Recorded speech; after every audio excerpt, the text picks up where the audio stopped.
Hello दोस्तों, GS वाणी में आप सभी का स्वागत है। मैं आपका एजुकेटर यश चंद्रा। आज आपके सामने जो हमारी यूपी पुलिस कांस्टेबल की जो हमारे द्वारा आपके लिए एक मॉक टेस्ट चलवाया जा रहा था, उसकी पहली वीडियो हमने अपलोड कर दी थी। किसी अपरिहार्य कारणों की वजह से हम उसको कंटिन्यू नहीं कर पाए थे, लेकिन अब यह प्रयास रहेगा कि आपके परीक्षा तक यह वीडियो आपको निरंतर मिलती रहे। इसी बात को ध्यान में रखते हुए आज हम दूसरी वीडियो मॉक टेस्ट की ला रहे हैं। अब यह नियमित रूप से आपको मिलती रहेगी। और हमारे मॉक टेस्ट में एक खास बात है जो बाकी आप मॉक टेस्ट देखेंगे लोगों के उनसे बिल्कुल अलग है। हमने पिछले कई वर्षों के प्रश्न पत्रों को देखा है, उसके आधार पर इसको तैयार किया जा रहा है। दूसरी बात, हमने हर मॉक टेस्ट में 10 प्रश्न करंट अफेयर्स के रखे हैं, जिसकी वजह से आपको अलग से करंट अफेयर्स के लिए परेशान होने की आवश्यकता नहीं पड़ेगी। साथ ही साथ हमारे चैनल पर ही आपको करंट अफेयर्स की भी वीडियो मिल जानी है। इसके अलावा जो भी आपकी तैयारी के लिए आवश्यक तत्व होंगे, उन सब से संबंधित आपको मार्गदर्शन मिलता रहेगा। तो चलिए प्रारंभ करते हैं बिना विलंब किए हुए। आप सबसे एक हम उम्मीद कर रहे हैं और आशा करते हैं कि आप यहाँ एक्टिव पार्टिसिपेशन दिखाएंगे। वह कैसे दिखाना है? हर सवाल के बाद हम 1 से 2 सेकंड का पॉज देंगे बीच में और आशा करेंगे कि आप उस प्रश्न का उत्तर कमेंट बॉक्स में बता देंगे। हमारी आज की यह वीडियो भले ही आपको रिकॉर्डेड मिल रही है, लेकिन हमारी वीडियो बहुत जल्दी आपको लाइव क्लास मिलने वाली है। आप सबसे यह उम्मीद भी कर सकता हूं कि अगर पॉसिबल हो, आप लोग चाहते हो तो कमेंट करके अपनी क्लास की टाइमिंग बताएं, तो हमें थोड़ी सी आसानी होगी कि किस टाइम लाइव आएं। तो इससे क्या होगा कि आपके अकॉर्डिंग हम क्लास को शेड्यूल कर सकते हैं। अदरवाइज हम जो भी नोटिफिकेशन इससे संबंधित रहेगी हमारे चैनल के पिन बॉक्स में या फिर जो कम्युनिटी सेक्शन है उसमें डाल दिया जाएगा। तो चलिए विलंब किए बिना प्रारंभ करते हैं। हमारा आज का पहला प्रश्न है, यह पॉलिटी से संबंधित मॉक टेस्ट है। आगे आने वाली कुछ वीडियो और पॉलिटी से संबंधित ही रहेंगे, यानी कि पॉलिटी पर जितने प्रश्न बन सकते हैं उन सब का मॉक टेस्ट आपको कराया जाएगा। तो 2 4 10 वीडियो तक जा सकती है। आप बने रहिए, एग्जाम तक जीके जीएस की सारी वीडियो आपको कंप्लीट करवा दी जाएगी। तो चलिए पहले प्रश्न की ओर आते हैं। हमारा पहला प्रश्न है, भारतीय संविधान सभा का गठन कब किया गया था? कमेंट करके आप लोग अपना उत्तर बताइए बॉक्स में। तब तक हम अपना उत्तर आपको बता रहे हैं। दोनों भाषाओं में रहेगा यह, इसलिए आप चाहे अंग्रेजी माध्यम के छात्र हों चाहे हिंदी माध्यम के, दोनों के लिए बड़ी सहजता होने वाली है। भारतीय संविधान सभा का गठन कब किया गया?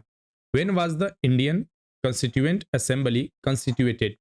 1950, 1948, 1946 या 1949? सही विकल्प का आप कमेंट करके बताइए, हम सही उत्तर तो बताएंगे ही। सही विकल्प होगा यहां आपका विकल्प सी, 1946। संविधान सभा का गठन जुलाई 1946 में किया गया।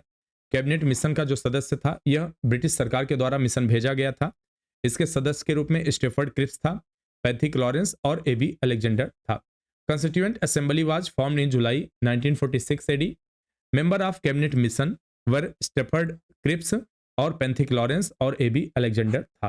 तो इसके सदस्यों के बारे में आपसे प्रश्न पूछा जा सकता है कि इनमें कौन सदस्य था या कौन सदस्य नहीं था, यह भी पूछा जा सकता है। धर्मनिरपेक्ष का सही अर्थ क्या है? What is the true meaning of secular? ठीक है, सही विकल्प क्या होगा? 4 विकल्प दिए गए हैं। सही विकल्प का आप चुनाव कर लीजिए। यह क्या होता है, आपको रियल टाइम टेस्ट की फीलिंग आती है जब आप तुरंत अपना उत्तर बताने का प्रयास करते हैं। गलत या सही फर्क नहीं पड़ता। बाकी आगे जब मैं आपको एक्सप्लेनेशन दे रहा हूं तो आप यहाँ पे विकल्प बता सकते हैं। सही विकल्प क्या है? सरकार की नजर में सभी धर्म समान हैं। अल्पसंख्यकों से संबंधित धर्म का विशेष महत्व।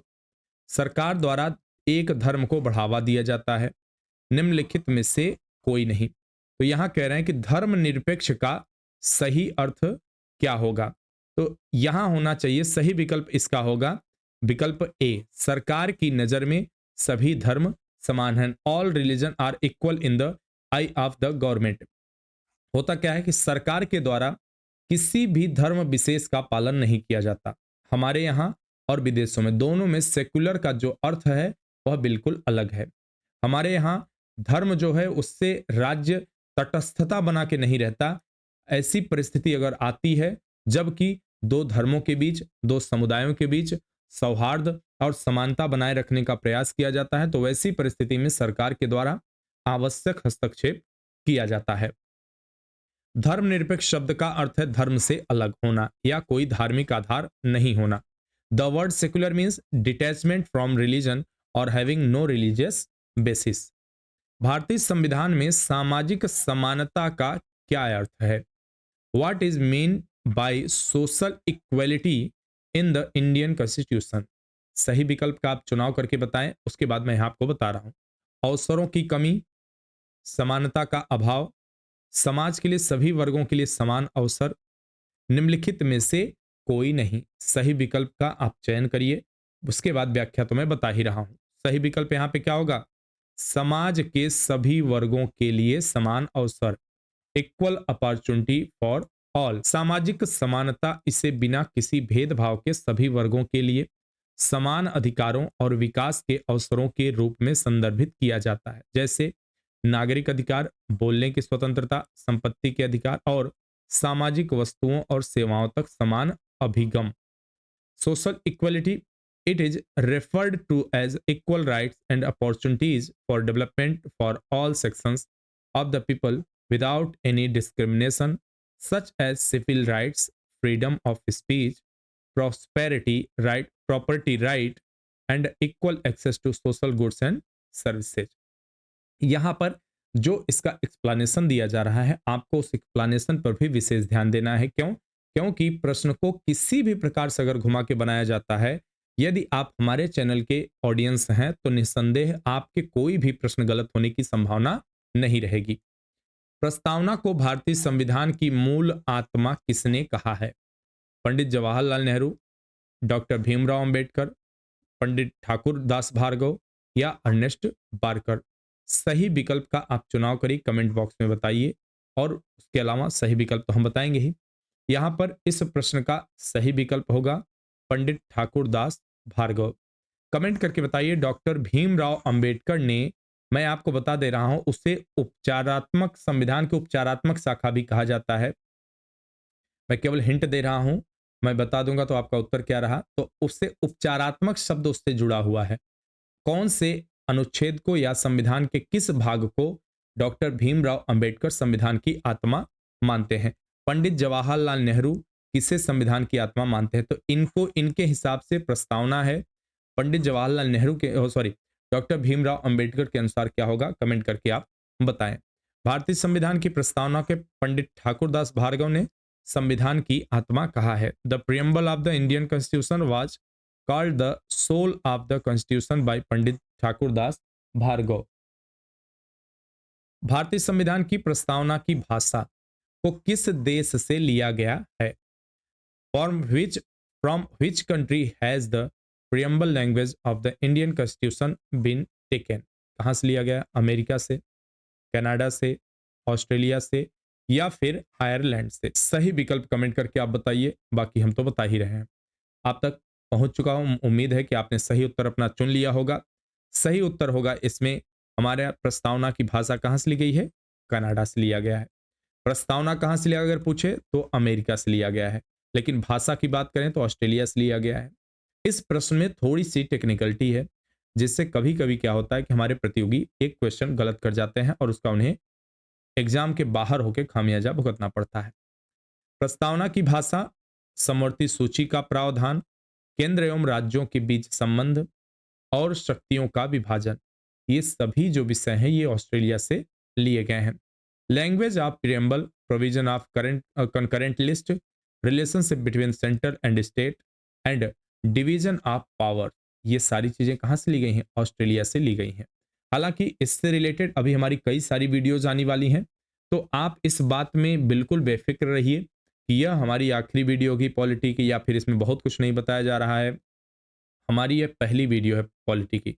हो सकता है इसकी 2, 4, 6 वीडियो तक आ जाए, तो उसके लिए आप तैयार रहिएगा। कोई भी प्रश्न छूटने वाला तो नहीं है।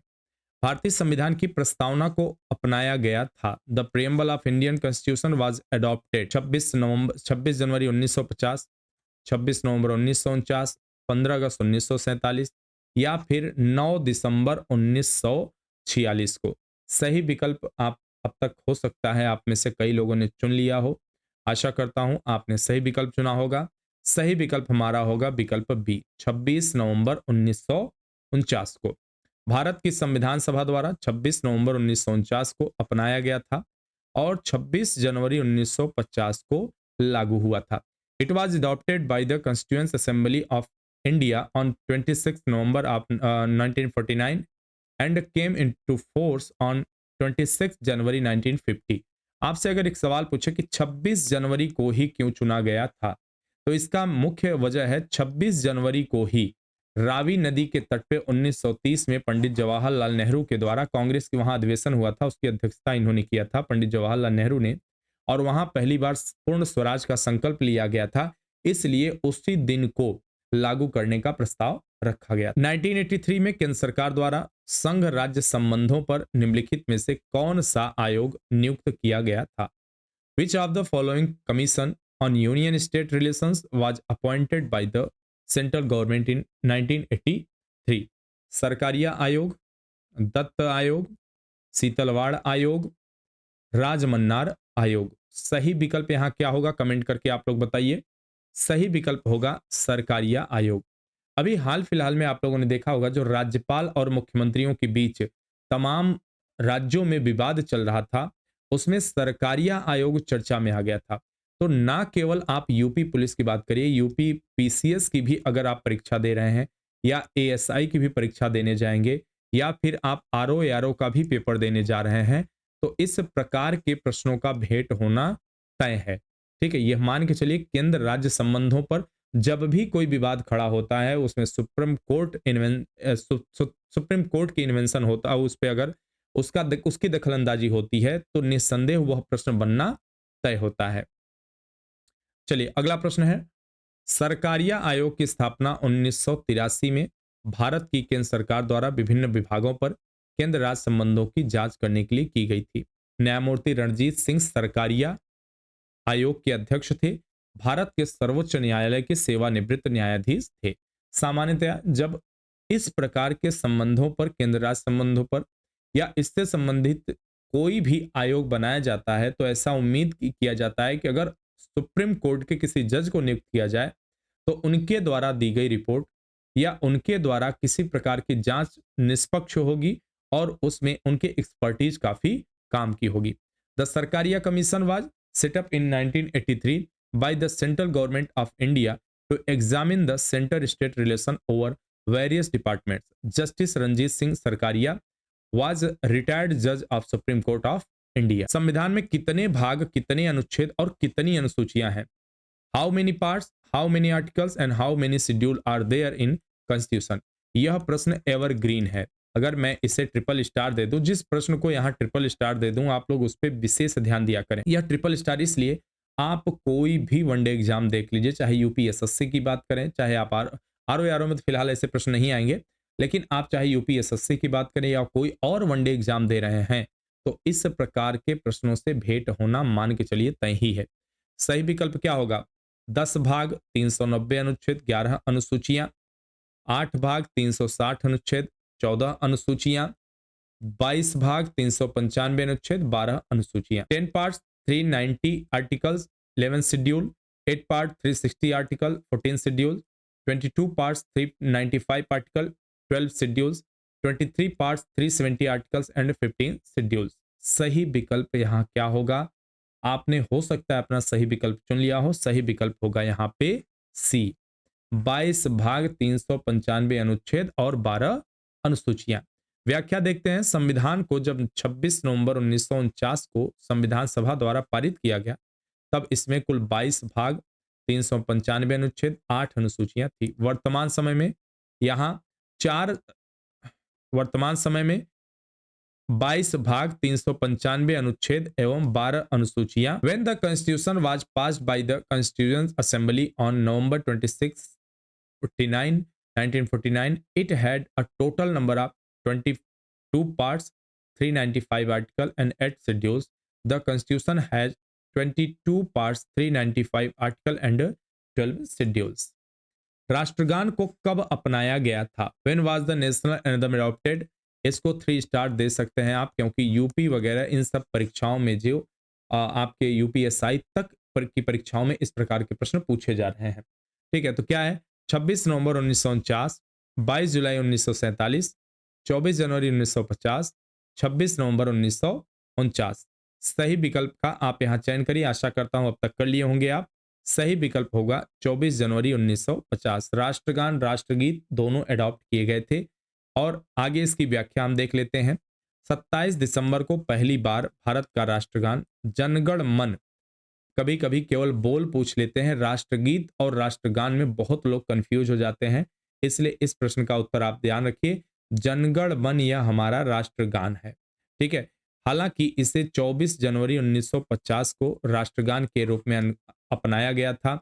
रविन्द्रनाथ टैगोर के द्वारा इसे लिखा गया था और यह मूल रूप से बांग्ला में लिखा गया था। इसके गाने का जो समय है वह टोटल 52 सेकंड होता है। फर्स्ट और लास्ट जो पंक्ति होती है इसकी, पहली और अंतिम पंक्ति को 20 सेकंड समय दिया जाता है। On December 27 India's national anthem Janagana Mana was sung for the first time.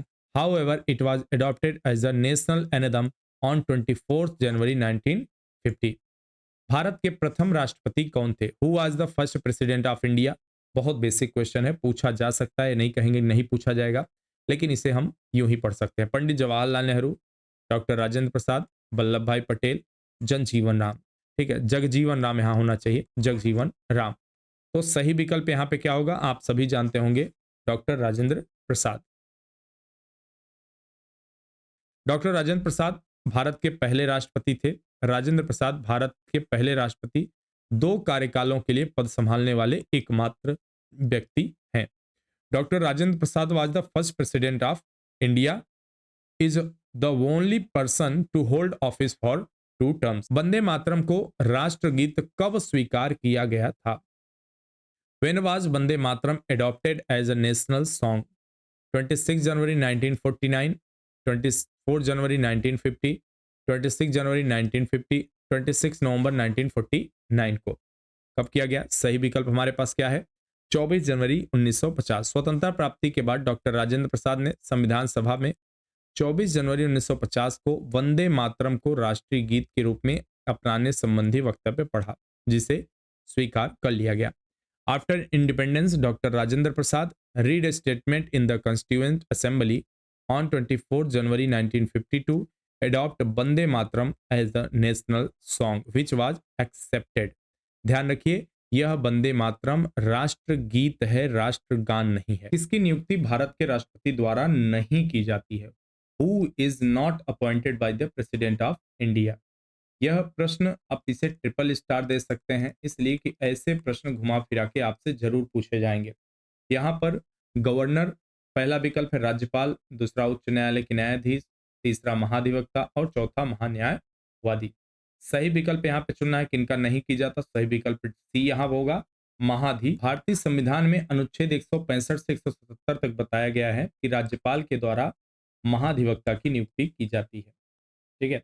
According to Article 165 to Indian Constitution, the Advocate General is appointed by the Governor. भारतीय संविधान में वर्णित नीति निर्देशक तत्वों को कहां से लिया गया है? From where are the directive principles mentioned in the Indian Constitution taken? France से, जर्मनी से, ऑस्ट्रेलिया से या फिर आयरलैंड से? सही विकल्प आप अपना बताइए, हम आगे सही विकल्प इसका बता रहे हैं। कहां से लिया गया है? हमारा सही विकल्प होगा आयरलैंड से। भारतीय संविधान में वर्णित नीति निर्देशक तत्वों की प्रेरणा आयरलैंड से ली गई है। Directive principles enumerated in the Indian constitution draw inspiration from Ireland. कहीं कहीं बोरो लिखा रहेगा, वो भी आप सही मान सकते हैं। संविधान में कितने मौलिक अधिकार दिए गए हैं?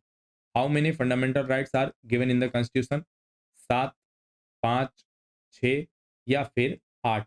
सही विकल्प का आप यहाँ चुनाव करिए, हम सही विकल्प आपको बताएंगे। सही विकल्प होगा 6 मौलिक अधिकारों की बात की गई है। पहले संख्या 7 थी। आप कमेंट करके बताइए किस मौलिक अधिकार को, किस फंडामेंटल राइट को हटा दिया गया, उसे अब विधिक अधिकार का दर्जा दे दिया गया है। समानता का अधिकार, स्वतंत्रता का अधिकार, शोषण के खिलाफ अधिकार, धार्मिक स्वतंत्रता का अधिकार, सांस्कृतिक और शैक्षणिक अधिकार, संवैधानिक उपचार का अधिकार। भारतीय संविधान में 6 निहित मौलिक अधिकार हैं। Right to equality, right to freedom, right against exploitation, right to freedom of religion, culture, and educational rights, and the right to constitutional remedies are the six fundamental rights in, in enshrined in the Constitution of India. Bharat के प्रथम प्रधानमंत्री कौन थे? Who was the first prime minister of India? Doctor Rajendra Prasad, Pandit Jawaharlal Nehru, Vallabh Bhai Patel, Lal Bahadur Shastri. सही विकल्प आप सभी को पता होगा। सही विकल्प क्या होगा? पीटी जवाहरलाल नेहरू। प्रधानमंत्री की नियुक्ति कौन करता है? Who appointed the prime minister? उपराष्ट्रपति, उच्च न्यायालय के न्यायाधीश, राष्ट्रपति या फिर राज्यपाल? वाइस प्रेसिडेंट, हाई कोर्ट जज, प्रेसिडेंट या फिर गवर्नर? प्रधानमंत्री की नियुक्ति कौन करता है? प्रधानमंत्री की नियुक्ति कौन करते हैं? राष्ट्रपति के द्वारा किया जाता है। जो सबसे बड़ा दल होता है उसको सरकार बनाने के आमंत्रित किया जाता है और फिर उनके द्वारा आपस में किसी एक को नेता चुना जाता है जिसे प्रधानमंत्री नियुक्त किया जाता है। प्रधानमंत्री का पद संविधान द्वारा स्थापित कार्यपालिका प्रमुख का पद है जिस पर योग्य व्यक्ति को भारत के राष्ट्रपति द्वारा नियुक्त किया जाता है। The post of prime minister is the post of the head of executive established by the constitution to which the eligible person is appointed by the president of India. देश की प्रथम महिला प्रधानमंत्री कौन थी? Who was the first women prime minister of India? Pratibha Patil, Indira Gandhi, Sarojini Naidu, Sucheta Kripalani. Pratibha Patil, Indira Gandhi, इसमें से सही विकल्प देश की प्रथम महिला प्रधानमंत्री आप सभी को पता होगा श्रीमती इंदिरा गांधी जी। भारत की पहली और एकमात्र महिला प्रधानमंत्री थी। वह पहली बार 1966 में देश की प्रधानमंत्री बनी। 1984 में उनकी हत्या कर दी गई। Indira Gandhi was the first and only women prime minister of India. She first became the prime minister of the country in 1966. He was assassinated in 1948. देश की प्रथम महिला राष्ट्रपति कौन थी? Who was the first women president of India? Sucheta Kripalani, Pratibha Devi Patil, Indira Gandhi, Sarojini Naidu. सही विकल्प होगा प्रतिभा देवी सिंह पाटिल जी। वह भारत की 12वीं पहली महिला राष्ट्रपति थी। राजस्थान के राज्यपाल के पद पर काबिज होने वाली पहली महिला राज्यपाल थी। She was the 12th first women president of India and the first women governor to occupy the post of governor of Rajasthan. Bharat देश कब आजाद हुआ था? Who did India become independent? When did India become independent? 26 नवंबर 1950, 22 जुलाई 1947, 15 अगस्त 1947, 24 जनवरी 1950। सही विकल्प इसका क्या होगा? सही विकल्प आप लोग अपना चुन लीजिए, कमेंट बॉक्स में बताइए। उसके बाद मैं तो बता ही रहा हूँ। सही विकल्प क्या होगा यहाँ? 15 अगस्त 1947। आप लोग थोड़ा सा मैं समय देता हूँ उतने में अपना कमेंट, जब तक मैं सवाल पढ़ता रहूँ। आप चाहे जिस माध्यम को हो, सवाल पढ़ने के दौरान सवाल छोटा सा होता है, आप सब भी पढ़ सकते हैं, कमेंट कर दिया करिए तब तक। 15 अगस्त 1947 वह भाग्यशाली दिन था जब भारत को ब्रिटिश उपनिवेशवाद से स्वतंत्र घोषित किया गया। नियंत्रण की बागडोर देश के नेताओं को सौंप दी गई। August 15, 1947 was the fateful day when India was declared independent from British colonialism and the reign of the control were handed over to the leader of the country. Bharat में बजट किसके द्वारा पारित किया गया? Budget in India is passed by whom? संसद द्वारा, राज्यसभा द्वारा, लोकसभा द्वारा या विधानसभा द्वारा? By parliament, by Rajya Sabha, by Lok Sabha, by assembly. सही विकल्प का आप चुनाव करिए, क्या होगा इसमें? संसद द्वारा। भारत में राष्ट्रपति द्वारा निर्धारित तिथि पर संसद में बजट प्रस्तुत किया जाता है। India the budget is presented in the parliament on a date fixed by the president. और उनकी अनुमति के और उसके बाद अविश्वास प्रस्ताव किस सदन में लाया जाता है? In which house is the no confidence motion brought? Vidhansabha, संसद, राज्यसभा या फिर लोकसभा? सही विकल्प यहाँ पे क्या होगा? अविश्वास प्रस्ताव किस सदन में लाया जाता है? देखिए, अगर वह राज्य की बात है, राज्य में अविश्वास प्रस्ताव लाया जाता है तो उसे विधानसभा में लाया जाएगा, और अगर उसे केंद्र सरकार में लाया जा रहा है तो उसे लोकसभा में लाया जाएगा। तो इसका मतलब यह अपोजिशन के द्वारा लाया जाता है। अपोजिशन की जो सरकार होती है वह यह कहती है कि जो अभी सत्ता में बैठी हुई सरकार है उसमें हमारा विश्वास, उसके लिए उन्हें अपने साथ कई संख्या में लोगों को वहां प्रेजेंट करना पड़ता है। उसके बाद सदन में उस पर वोटिंग होती है, और अगर जो सत्ता पक्ष के द्वारा होता है उसके द्वारा विश्वास प्रस्ताव लाया जाता है, यानी कि हमारे पास जो आवश्यक बहुमत की संख्या है वह मौजूद है। अगर यह प्रस्ताव गिर जाता है, यानी कि जो सत्तारूढ़ दल है उसके द्वारा विश्वास प्रस्ताव लाया जाता है कि अमुक संख्या हमारे पास है, लेकिन अगर वह संख्या उनके पास नहीं होती है तो सरकार वहीं गिर जाएगी, अविश्वास प्रस्ताव पास मान लिया जाएगा और इस प्रकार से सरकार हार जाएगी, नई सरकार फॉर्म करने का वक्त आ जाएगा। तो यह अब विपक्ष के द्वारा लाया जाता है, सत्तारूढ़ के द्वारा विश्वास प्रस्ताव लाया जाता है। कभी कभी यही प्रश्न पूछ लिया है एक दो बार कि अविश्वास प्रस्ताव किसके द्वारा लाया जाता है। ठीक है, चलिए इसकी व्याख्या देख लें। अविश्वास प्रस्ताव का मतलब लोकसभा में लाया जाता है। संसद में जब अविश्वास प्रस्ताव पारित हो जाता है, इस प्रक्रिया में लोकसभा सदस्यों द्वारा सरकार के खिलाफ अविश्वास मतदान किया जाता है। यहाँ गलत चीज है, लोकसभा सदस्य नहीं लिखा जाए, यहाँ लिखना चाहिए विपक्ष के द्वारा, अपोजिशन के द्वारा इसे लाया जाता है। अब इसके द्वारा कहा जाता है कि जो करंट गवर्नमेंट है इसमें हमारा विश्वास नहीं और इसके पास आवश्यक मेजॉरिटी नहीं है।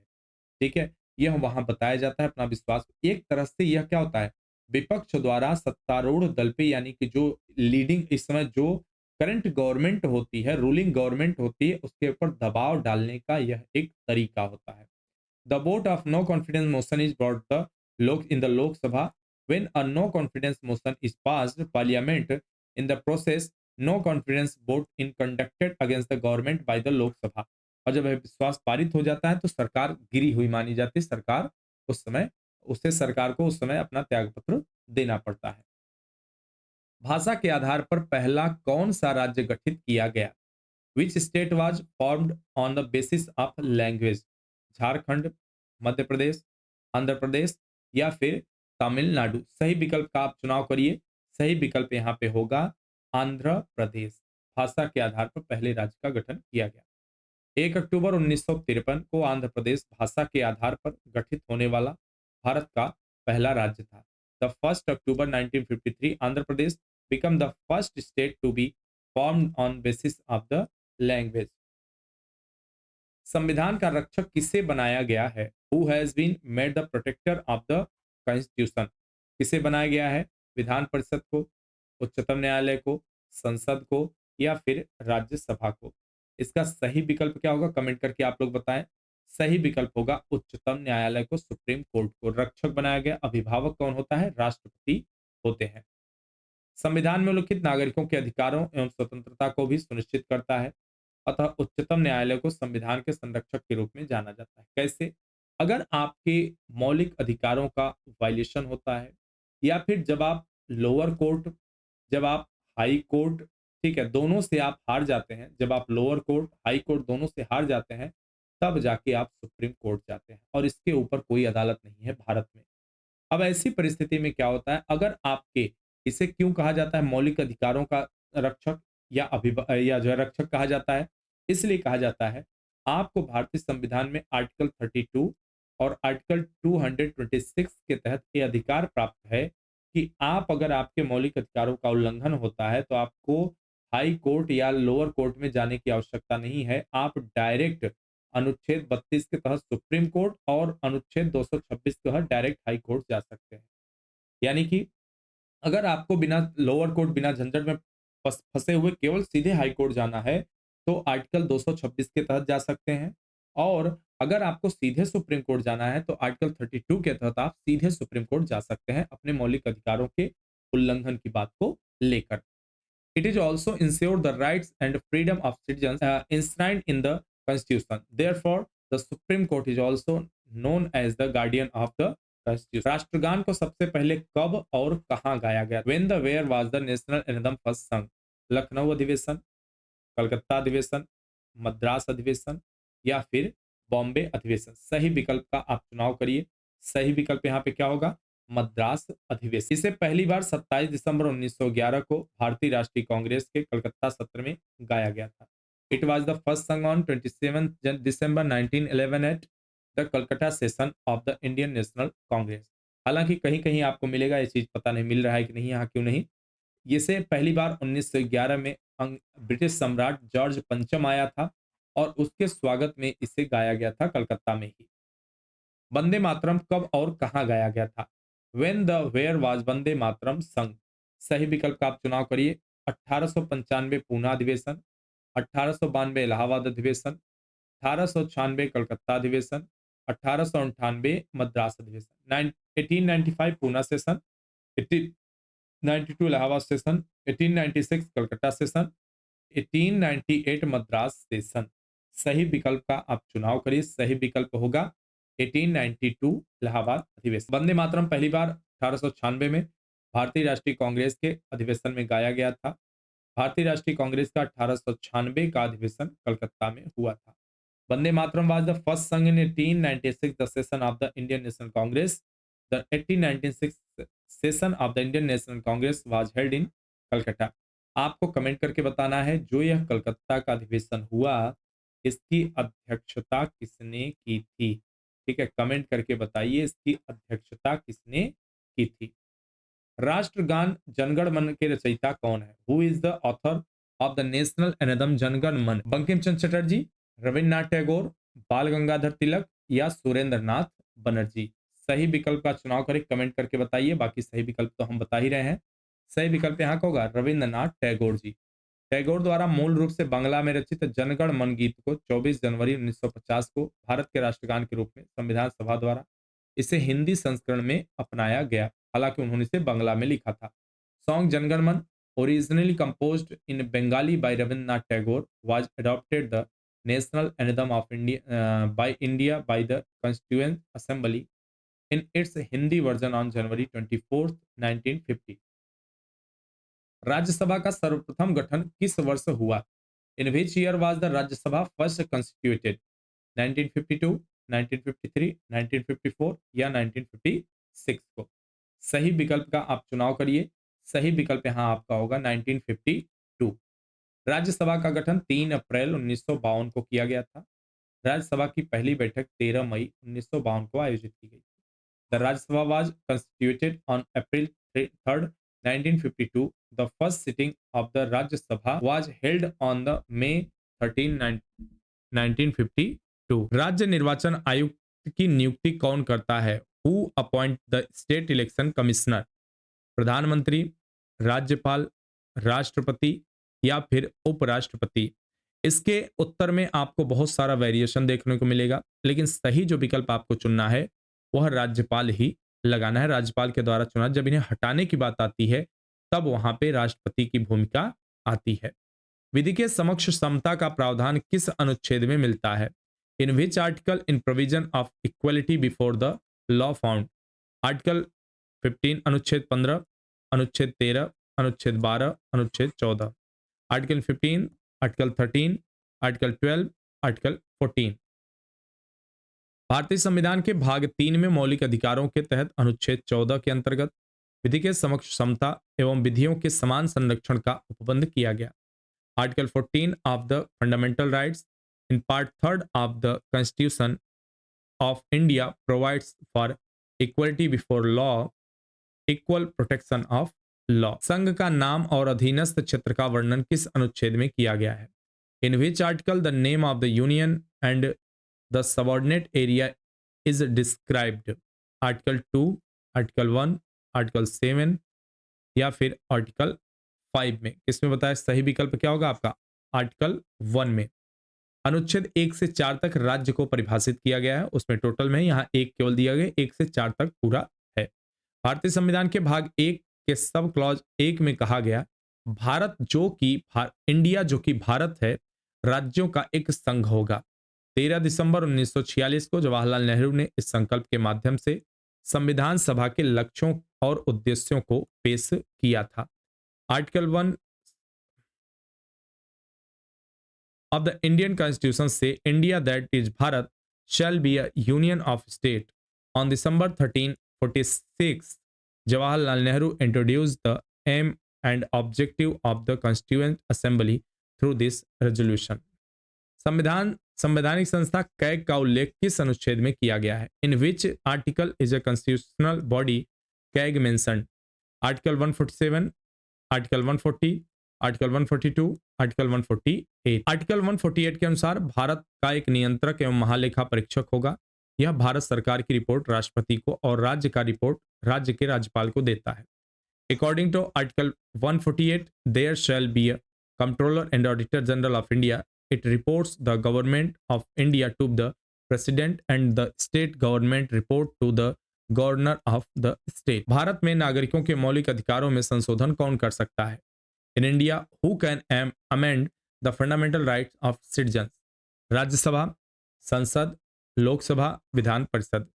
Senate, parliament, Lok Sabha, legislative council. Rajya Sabha यहाँ राज्यसभा ही होगा, सीनेट नहीं होगा, ट्रांसलेट कर दिया गया है। भारत में नागरिकों के मौलिक अधिकारों में संशोधन करने के लिए संसद सक्षम है, यानी कि संसद कर सकती है ऐसा।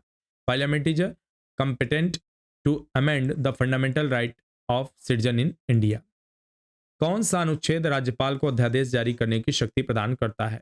विच article empower the governor to promulgate ordinance? अनुच्छेद 240, अनुच्छेद 120, अनुच्छेद 213, अनुच्छेद 215। Article 240, article 120, article 213, article 215। सही विकल्प का यहाँ चुनाव करिए। सही विकल्प क्या होगा? सही विकल्प आर्टिकल 213। संविधान के अनुच्छेद 213 के तहत राज्यों के राज्यपाल को अध्यादेश जारी करने का अधिकार दिया गया है। Under article 213 of the constitution, the governor of the state has been given the power to promulgate ordinance. ठीक है, सही विकल्प आपका मिल गया। आपने व्याख्या देख ली। एक आप यहाँ होमवर्क रखिए। आप बताइए कि राष्ट्रपति के द्वारा, प्रेसिडेंट के द्वारा जो अध्यादेश जारी किया जाता है वह किस अनुच्छेद के तहत जारी किया जाता है? यहाँ कमेंट करके बताइए आप। विश्व के कितने देशों में अनिवार्य मतदान की व्यवस्था की गई है? In how many countries of the world system to compulsory voting in applicable? 26, 25, 22, 21। सही विकल्प क्या होगा आपका यहाँ? 22। दुनिया भर के 22 देशों अपने नागरिकों के लिए मतदान अनिवार्य बनाते हैं, जो अक्सर 18 साल की उम्र से शुरू होता है। तो यहां पर क्या है? 22 country around the world make voting compulsory for their citizen after starting age of 18। अनिवार्य मतदान का मतलब क्या हुआ? किसी भी हाल में आपको वोट करने जाना ही पड़ेगा। हमारे यहाँ क्या है, कह देते हैं हम लोग बाहर हैं। दूसरी चीज क्या है, कोई बीमार है, कभी कुछ है, मन भी नहीं करता लोगों कभी कभी। लेकिन यहाँ क्या है, आपको वोट देना ही पड़ेगा। 22 ऐसे देश हैं जिन्होंने ऐसी व्यवस्था की है। आप किस क्या इससे सहमत है? कमेंट करके आप बता सकते हैं। क्या आप सहमत है कि भारत में भी अनिवार्य वोटिंग, कंपलसरी वोटिंग कर देना चाहिए या फिर नहीं? कमेंट करके आप बता सकते हैं अपने विचार को। विश्व का सबसे बड़ा संविधान किस देश का है? विच country has the largest constitution in the world? Lengthiest constitution in the world किसका है? कनाडा, ऑस्ट्रेलिया, आयरलैंड या फिर भारत? निसंदेह आप सबको ही पता होगा इसका उत्तर। सही विकल्प होगा भारत। अमेरिका के संविधान को मौजूदा संवैधानिक शासन व्यवस्था की नींव माना जाता है, लेकिन बड़ी बात है कि दुनिया में सबसे बड़ा संविधान भारत का है। The US constitution is considered to be the foundation of the existing constitutional system of government, but the big thing is that today India has the world largest written constitution. लिखित संविधान का प्रारंभ किस देश में हुआ? From which country did the written constitution begin?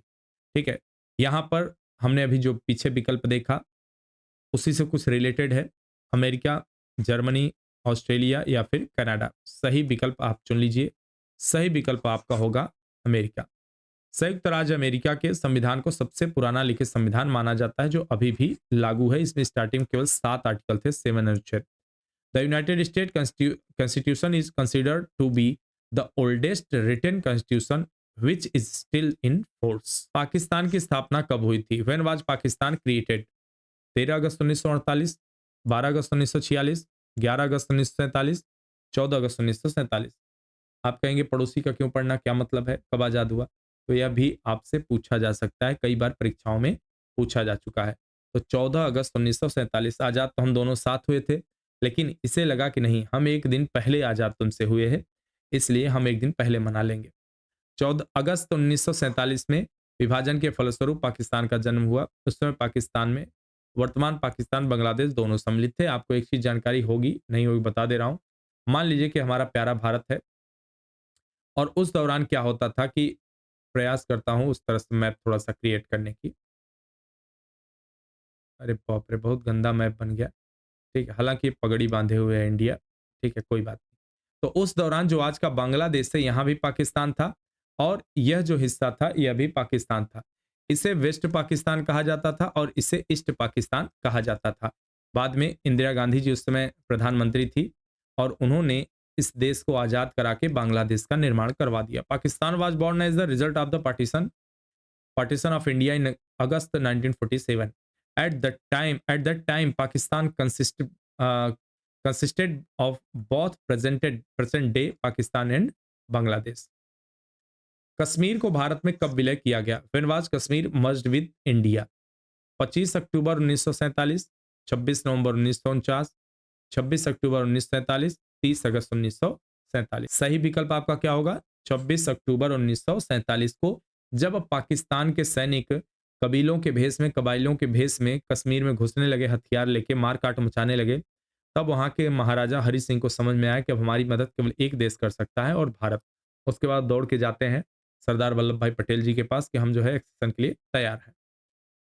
26 अक्टूबर 1947 के दिन ही जम्मू कश्मीर भारतीय संघ का हिस्सा बना था। On October 26, 1947 Jammu and Kashmir become a part of Indian union.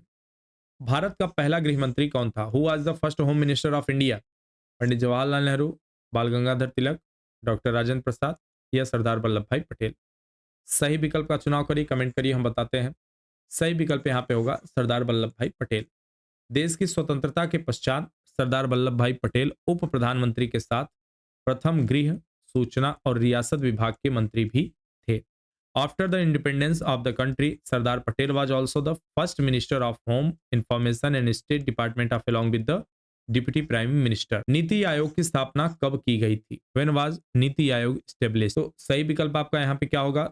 चुनिए आप सही विकल्प। 1 जनवरी 2015, 2 जनवरी 2010, 1 जनवरी 2018, 5 जनवरी 2012। तो एक चीज तो आप सब यहाँ एलिमिनेट कर सकते हैं कि 12 में तो नहीं हुआ था और 10 में भी नहीं हुआ था। थोड़ा आसान हो गया आपके लिए। चलिए थोड़ा सा और आसान कर देते हैं। 2018 में तो नहीं हुआ था, तो बचा एक विकल्प 1 जनवरी 2015। राष्ट्रीय भारत परिवर्तन संस्थान नाम दिया गया, जिसे नीति आयोग भी कहते हैं आप। योजना आयोग के स्थान पे 1 जनवरी 2015 को केंद्रीय मंत्रिमंडल के एक प्रस्ताव के माध्यम से गठित किया गया था। ना तो यह संवैधानिक संस्था है, ना ही सांविधिक संस्था है। The national institution for the transforming India, also known as a NITI Aayog, was formed the January 1st 2015 through a resolution of union cabinet. तो यह जो है एक थिंक टैंक के रूप में भी भारत के लिए काम करता है। किस देश से भारत में संघीय शासन प्रणाली लागू किया गया? From which country was the federal system of government implemented in India? America से, कनाडा से, आयरलैंड से या फिर न्यूजीलैंड से? From the US, from Canada, from Ireland, from New Zealand. सही विकल्प क्या होगा? कनाडा से। भारतीय संघीय प्रणाली को भारत के संविधान के संदर्भ में नियंत्रित किया गया जाता है। देखिए आपसे इस बार पूछना भूल गया, आंसर बता दिया। भारत को संप्रभु धर्मनिरपेक्ष लोकतांत्रिक गणराज्य के रूप में जाना जाता है। The federal system of India is govern in term of the constitution in India. India is also known as a sovereign secular democratic republic. हमारे यहाँ जो संघवाद लिया गया है वो कनाडा से लिया गया। यह प्रश्न पूछा जाता है कई बार। चलिए अब कुछ करंट अफेयर्स के प्रश्न देख लेते हैं। Scottish junior open squash under 19 का टाइटल किस खिलाड़ी ने जीता? Which player won the Scottish junior open squash under 19 title? Anahat Singh, Josna Chinappa, Saurabh Ghosal, Aditya Jagtap. सही विकल्प का चुनाव करिए। सही विकल्प यहाँ होगा विकल्प ए, अनाहत सिंह। प्रतिभाशाली भारतीय स्क्वैश खिलाड़ी अनाहत सिंह ने शानदार प्रदर्शन करते हुए एडिनबर्ग में आयोजित 2023 के स्कॉटिश जूनियर ओपन स्क्वैश में लड़कियों का अंडर 19 का खिताब अपने नाम कर लिया। The talented Indian squash player Anahat Singh has produced a brilliant performance to win the girl under 19 title at the 2023 Scottish Junior Open Squash held in Edinburgh. Bharat का पहला पनडुब्बी पर्यटन किस राज्य में शुरू किया जाएगा? India's first submarine tourism will be started in which state? Orissa, Maharashtra, Gujarat या फिर केरला? सही विकल्प का आप चुनाव करिए, उसके बाद हम यहाँ पे उत्तर दे रहे हैं। सही विकल्प आपका क्या होगा? महाराष्ट्र गवर्नमेंट के द्वारा। सॉरी, यहां पर होगा गुजरात सरकार के द्वारा। गुजरात सरकार देश का पहला पनडुब्बी पर्यटन शुरू करने जा रहा है। यह प्रोजेक्ट द्वारका शहर के तट पर एक छोटे से द्वीप बेट द्वारका का नाम आपने सुना होगा, आसपास शुरू की गई है। इसके लिए गुजरात सरकार ने मजगांव डाक लिमिटेड के साथ हाथ मिलाया है। The Gujarat government is going to state the country first submarine tourism. The project has been started around Bet Dwarka, a small island on the coast of Dwarka city. For this, the Gujarat government has joined hand with the Mazgaon Dak Limited, जिसे MDL के नाम से भी जाना जाता है। अगला है अग्निशमन सेवा नागरिक सुरक्षा होमगार्ड के महानिदेशक के रूप में किसे नियुक्त किया गया? Who has been appointed as the Director General of Fire Service, Civil Defense, Home Guards? विनय सागर, विवेक श्रीवास्तव, अभिषेक सिंह, अशोक खेमका। सही विकल्प का आप चुनाव करिए। सही विकल्प आप होगा विवेक श्रीवास्तव जी। केंद्रीय कैबिनेट की नियुक्ति समिति ने हाल ही में अग्निशमन सेवा नागरिक सुरक्षा होमगार्ड के महानिदेशक के रूप में गुजरात कैडर के आईपीएस अधिकारी विवेक श्रीवास्तव की नियुक्ति को मंजूरी दे दी। The appointments of committee of the union cabinet recently approved the appointment of Gujarat cadre IPS officer Vivek Srivastava as the director general of fire service civil defence at home guard. संयुक्त राष्ट्र सुरक्षा परिषद द्वारा अफगानिस्तान में शांति के लिए किसे विशेष दूत बनाया गया है? Who has been appointed as the special envoy for peace in Afghanistan by the United Nations Security Council? Narendra Modi, Hamid Karzai, जो बाइडन, एस जयशंकर। सही विकल्प का आप चुनाव करिए। यहाँ पे सही विकल्प क्या होगा? किसे बनाया गया है ये? हामिद करजई को। अफगानिस्तान के पूर्व राष्ट्रपति हामिद करजई को संयुक्त राष्ट्र सुरक्षा परिषद द्वारा अफगानिस्तान में शांति के लिए विशेष दूत के तौर पर नामित किया गया है। चीन और रूस सुरक्षा परिषद में लाए गए इस प्रस्ताव पर मतदान से दूर रहे, जबकि 13 देशों ने इस प्रस्ताव का समर्थन किया। रक्षा मंत्री राजनाथ सिंह ने यूपी के किस शहर में बालिकाओं के लिए पहले सैनिक स्कूल का उद्घाटन किया? Defence minister Rajnath Singh inaugurated the first Sainik school for girl in which city of UP? Varanasi, Mathura, Lucknow या फिर मुरादाबाद? सही विकल्प आपका क्या होगा यहाँ पे? मथुरा। रक्षा मंत्री राजनाथ सिंह उत्तर प्रदेश में मथुरा के वृंदावन में बालिकाओं के लिए सैनिक स्कूल संविद गुरुकुलम सैनिक स्कूल का उद्घाटन किया। सरकार ने 2019 में इस तरह के 100 नए सैनिक स्कूल की स्थापना की पहल की थी, जिनमें से 42 विद्यालय स्थापित किए जा चुके हैं। Defence minister Rajnath Singh inaugurated the first Sainik school girl Samvid Gurukulam in Vrindavan, Mathura, Uttar Pradesh. The government had taken the initiative to establish 100 new such Sainik school in the year of 2009, out of which 42 school have been established. किसने हाल ही में नौसेना में चीफ ऑफ मटेरियल का पदभार ग्रहण किया है? Who has the recent taken over the such chief material in the navy? I think यहाँ पे मार्शल होगा। ठीक है, चीफ मार्शल का यहाँ मटेरियल लिख गया है। बी शिव कुमार, किरण देशमुख, अभिनव सेनगुप्ता, इनमें से कोई नहीं। सही विकल्प यहाँ पे होगा किरण देशमुख। वाइस एडमिरल किरण देशमुख भारतीय नौसेना में चीफ ऑफ मार्शल का पदभार ग्रहण किया। Vice admiral Deshmukh VJTI Mumbai विश्वविद्यालय के पूर्व छात्र हैं और वह साल 1986 में भारतीय नौसेना में शामिल हुए हैं। Skin care brand Nivea India ने किसे अपना नया प्रबंधक नियुक्त किया है? निविया का हो सकता है आप में से बहुत सारे लोग इस्तेमाल करते हो। Skin care brand Nivea India has appointed who has been appointed as its new managing director? Ayushi Kapoor, Geeta Rajan, Geetika Mehta या फिर निधि सक्सेना? सही विकल्प क्या होगा? गीतिका मेहता। त्वचा देखभाल के उत्पादन बनाने वाली ब्रांड निविया इंडिया ने गीतिका मेहता को अपना नया प्रबंधन निदेशक नियुक्त किया। निविया का स्वामित्व जर्मनी की स्वामित्व एक कंपनी है, बहुराष्ट्रीय कंपनी है, बियर्सडोर्फ एजी के पास है उसका स्वामित्व, जो त्वचा देखभाल उत्पादकों की अग्रणी कंपनी है। अक्टूबर 2023 तक कोल्ड क्रीम श्रेणी में निविया की 32% बाजार हिस्सेदारी है। मतलब कोल्ड क्रीम के वर्ल्ड वाइड जितना भी उसमें से 32% अकेले निविया के पास है।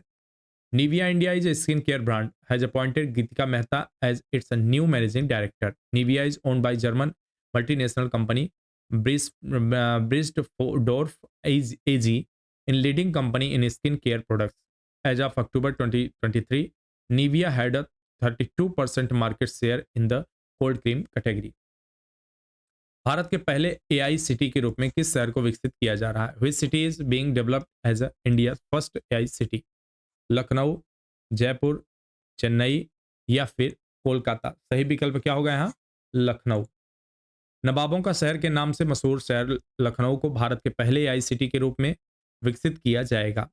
नोएडा पहले से ही IT केंद्र के रूप में उभरा है। इसी की तर्ज पर अब शहर लखनऊ जैसे टियर 2 शहरों का भी विकास IT हब के रूप में किया जा रहा है। Lucknow also known as city of Nawab will be developed as India's first AI city. Noida has already emerged as a hub of the IT. On the same line, now Tier 2 cities like Lucknow are also being developed as IT hub. मुख्य सचिवों के तीसरे राष्ट्रीय सम्मेलन की अध्यक्षता कौन करेगा? Who will preside over the third National Conference of Chief Secretary? Narendra Modi, Amit Shah, Rajnath Singh या फिर एस जयशंकर? सही विकल्प क्या होगा? माननीय प्रधानमंत्री जी।